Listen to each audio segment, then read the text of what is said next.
大家好，很高兴认识大家今天，也非常感谢IT资深协会的这个大力支持。上周我们就谈好了很多问题，然后他们也给了我很大的支持，所以很高兴今天来到这里，给大家介绍一下我这几年在大数据领域的一些工作经验。就像我待会儿会给大家介绍的，其实很多人都问我，就比如说大数据我到底应该怎么样开始做？然后比如说我是做 IT 的，可能我不懂统计，我是否能做 machine learning？ 或者有人说我是做 SaaS background 的，然后我可能不一定会编程。其实我个人的话也并不是，就是说，我不是很纯粹的，就是说从编程起家的。因为最早我也是，虽然本科读的是计算机，但是我也不敢自称自己编程有多好。但是我也不是科班出身，然后也不是做统计，或者这里可能有很多博士生，可能在统计或者 machine learning 方面可能也比我懂得多得多。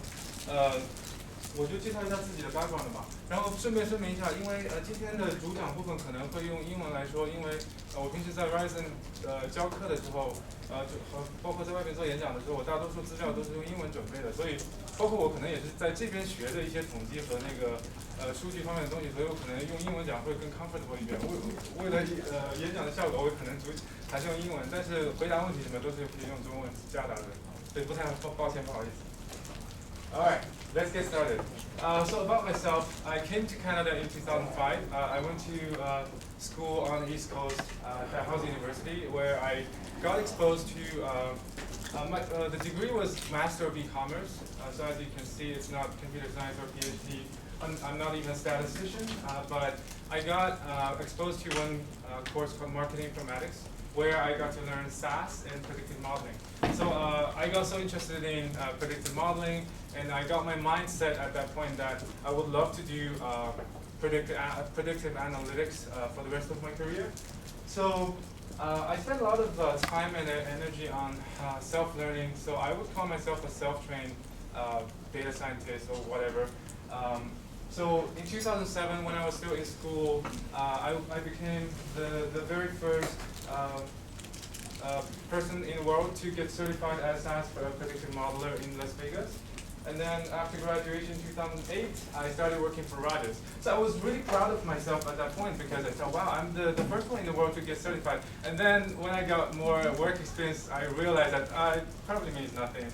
It didn't really help me a lot. So I was like carrying like $6,000 like debt on my credit card because I'm like flying around paying for all the tuition. But anyway, I started my job at Rogers. I got to know a bunch of good friends such as Jack, who's sitting in the back there. I was doing predictive modeling, reporting some analytics stuff for about 2 years. And then 2010, I started working for BlackBerry.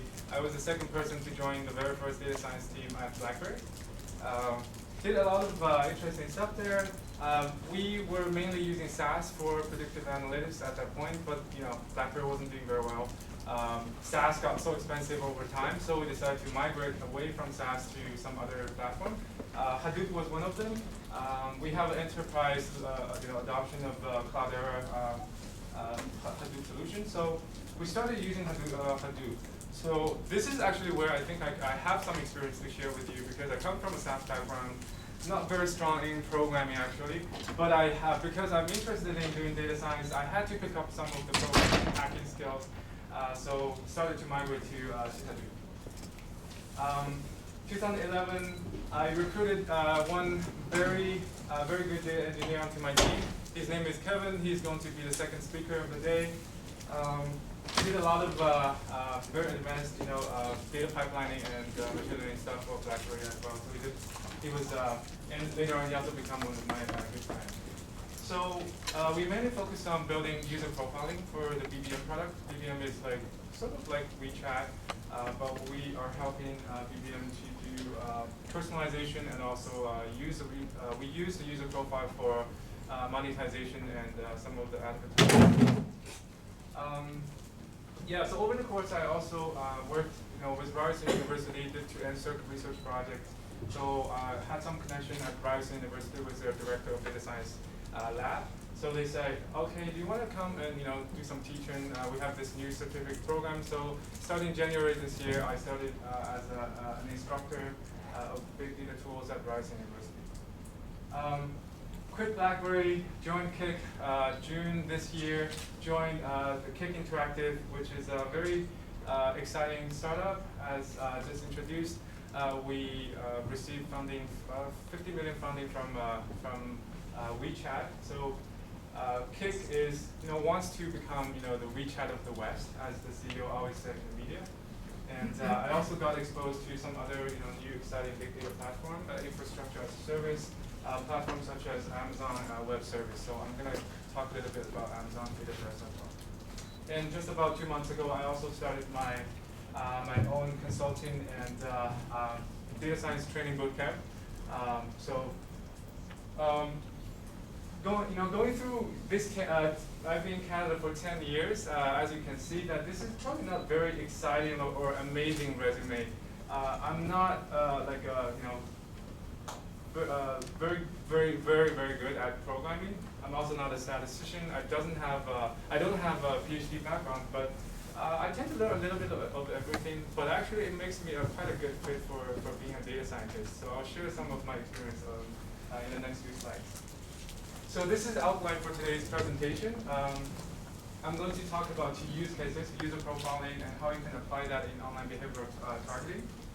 Then I'm going to talk about some of the trends and opportunities in big data, especially for you guys. You guys are all very seasoned IT professionals, and hopefully you guys also have a lot of good questions for me. Some new trends, for example, a lot of companies, enterprises are moving to the cloud. There are also a lot of exciting technologies coming out, such as IBM, Microsoft. And I'm also going to share some of the lessons learned as the manager of a data science team, managing 9 data scientists and then data engineers. And I'll leave some time for question and answer.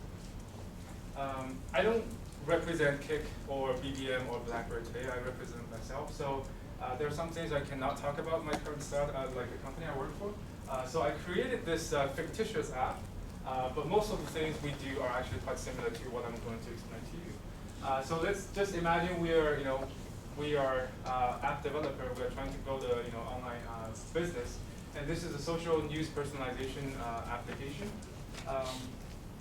So the product feature will be providing personalized news recommendation or interest-based search. So if we know what the user is interested based on the past behavior, when they search for some kind of news, can we actually do personalization or make the search result better? It's just like Google search for news. Branded news separate subscription and social feeds, just like Facebook news feeds. So we want to make some money as a business. So there are 2 ways we can make money: premium subscription. So we are providing news. So maybe there are some premium news like companies, for example, CNN. So we can pay actually to let the user pay for premium subscriptions. And also one of the primary revenue streams for this type of business will be advertising. We're talking about data today. So some of the data challenges, obviously, we want to use data as a product to help the company grow the business and boost revenue. And also, from the product engineering perspective, we would like to go better personalization so we can actually keep the user engaged. Because the longer time they spend in your app, the more opportunities you're going to make money off of the user. And also marketing optimization. I know probably some of you work for the banks, in the campaign management team. Probably are still using a lot of the SaaS solutions for marketing automation or campaign management. But in the big data world, things changed slightly because the data volume is much bigger and the speed of action is much faster. I'll explain a little bit later on. A few key metrics you would like to measure, the success of the business or health of your business is, how long does the user spend in your app, and how many monthly active users you have, and do you do a good job retaining your users. All right, so this is a business, and these are the data we can get, based on this application. This is a news app, so obviously we get a lot of texture data.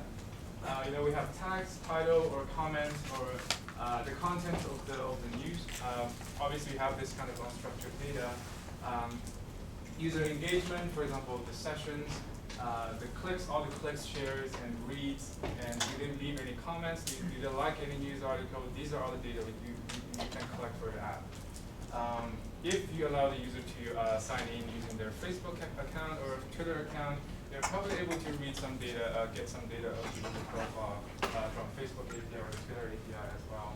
And over time, you're getting user interest data, which is quite helpful for online advertising, such as the interest categories, whether it's user declared or inferred interests.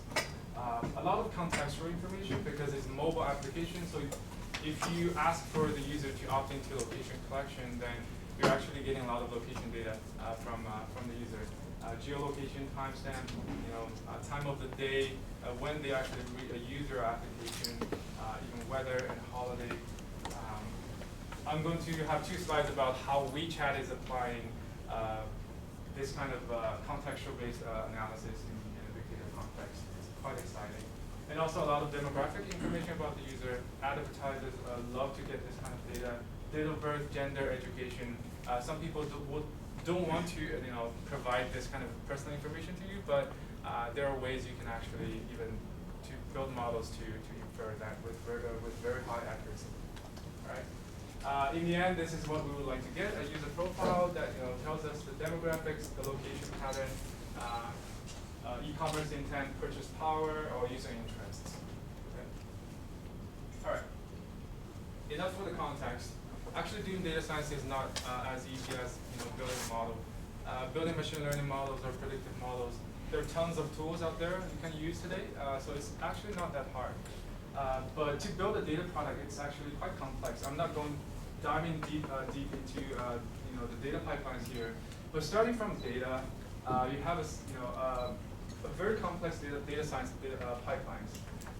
You always start from parsing and filtering the data, filtering out those junk data, trying to make sense of your data. You probably have a lot of models trying to do classification. For textual data like news, you probably want to do topic modeling, classification, and content classification. If you get location data, you probably want to know, other than like the latitude, longitude, or maybe at the city level, you probably want to know, oh, this user normally does shopping in Square One, on Sunday or Sunday night. You also want to infer like where does this user stay. Maybe you can infer their home location or work location. I know this is getting a little bit creepy, but actually a lot of companies are doing that. And then in the end, you're building some kind of data products, but data or products without any application is actually useless. So in the end, ultimately you're trying to provide value for the business. And I think that some of the new trends, it's been researched for many years, but a lot of the companies are trying to do contextual-based, targeting. There are a lot of exciting things going on right now. So let's move on. So I'll just go through maybe 3, 4 use cases of how we can actually build predictive models or machine learning classifiers to do some of the analysis here. For example, if we would like to predict user home and work locations, and assuming that we collect user data, their data will be something like, you have the latitude, longitude of the user, and you also know the time of the day, so the timestamp. The flow usually looks like this. So you're probably going to do some spatial clustering first, and then you're going to extract some of the features, just to build a model, and in the end, you're doing a prediction. So this is a very simple k-means clustering. Again, we're not talking about if you have 1 million of users and you're trying to run some k-means clustering. These are all modeling at the personal level. So really, this is in a big data context. You probably collect hundreds of thousands of location points for a single user. So you can actually run a k-means clustering just for that user. So it's personalized for each user. And you can see this is myself. I've been to like Owen Sound. Majority of my activities in GTA area. I've been to the U.S. So this is at macro level. This is where I've been. But you can zoom in a little bit. My daily activity. Each of these probably have some timestamp associated with it. So this is a bigger bubble size. I'll probably show up here more often. It could be my workplace. It could also be my home place. So if I'm a workaholic, probably the bubble size at workplace is probably bigger. And then you're trying to build some kind of features, the time of the day, frequency, day of the week, the user show up in this location. And in the end, you can build something like this. Probably don't need a very sophisticated model, machine learning solution. But if you can plot something like this, you should easily infer the user home and location with very high confidence. Okay, so this is home and work location. One fascinating thing about location is you can do prediction or classification at much granular information, and it's very interesting. I know analyzing this kind of data at this kind of level is a little bit creepy, but the amount of insight you can get out of this is quite exciting. Just like for a data person, this is like a dream. Okay, so this again about a personal user. If we have all location history, we can probably infer that he lives in Rosedale. So we all know that that's a very expensive place to live. So that gives a little bit of information about the user. So he's probably rich, right? Or probably has very high income. Or there's another person, every day, around like 7 and 8 or 5, 6, you see this person on this, subway line or GO train line. And you can infer something about this user, right? You know that over the weekends, this person tends to go to Hyde Park, so probably he has a family or something, and he probably traveled because he also showed up in